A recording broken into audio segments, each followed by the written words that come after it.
Welcome everyone to the another show, another episode. We have our special guest, Mr. Zach Michael. He's a transformational coach. So thank you, Zach, for having to your show and being here. Yeah, my pleasure. Thank you for inviting me, man. Yeah. So how are you doing? Very well, thanks. How are you? Yeah, doing great. Nice. Yeah, can't wait to jump into today's topic. So you chose to talk about resolving self-sabotage and limiting belief for entrepreneurs because this is what you actually do, helping other entrepreneurs come out of the limiting belief, things like that. So before we get into the actual topic, can you tell me like a little bit about yourself, like who you helping and what led you to get into helping entrepreneurs? What you used to do before that? Yeah, most definitely. So I've been in this, in the personal development or human potential field Yeah. for 11 years now. And my background is as a therapist specializing in trauma, PTSD, a lot of heavy emotional issues, some chronic pain, various emotional and stress related issues. Right. And so as of early last year in 2020, Yeah. I brought my practice online to an international audience. And so now what I do is I specialize in entrepreneurs specifically. So coaches, Right. consultants, a lot of relationship-based online business owners Right. that are holding themselves back from progressing, achieving the kind of goals they want, experiencing kind of business success that they want. And they're most often holding themselves back with some unconscious self-sabotaging programs. And so what we do is we identify the ways in which people are holding themselves back and go about releasing these unconscious ways of being that they no longer want to be anymore. And so I got involved in this space, as I said, over 10 years ago. And it was 10 years is a long time.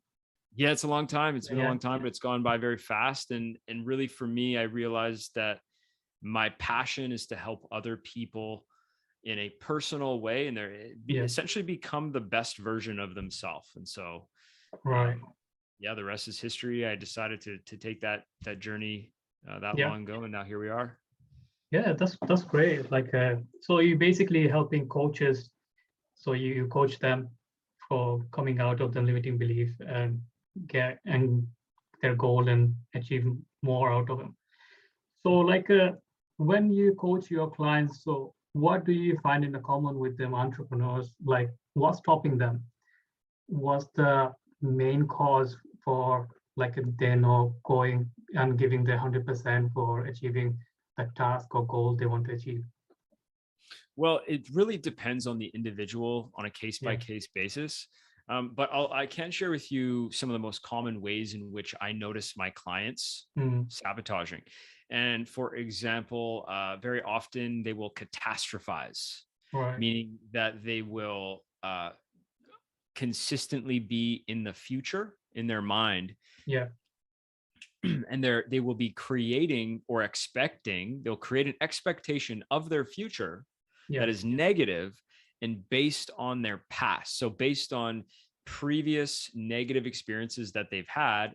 And then because of what they've experienced, that it was negative, that gets stored in the unconscious body mind.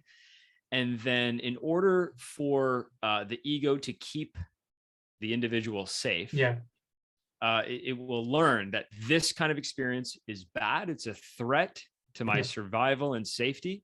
And so it will then create more of an expectation to re-experience a lot of the negative stuff in the future.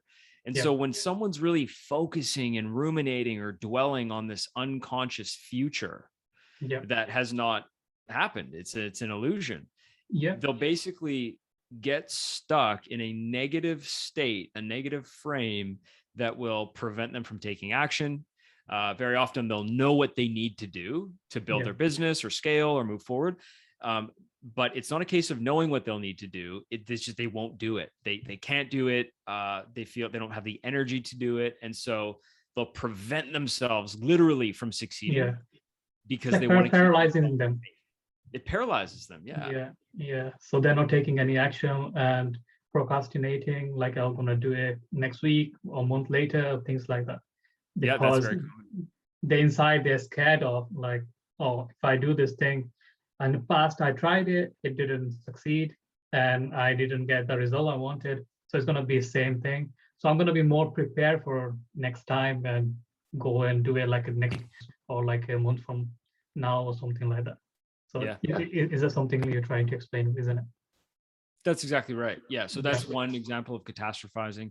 Another common one is emotional imbalance. So very often people will be, let's say you experience something great in life or business,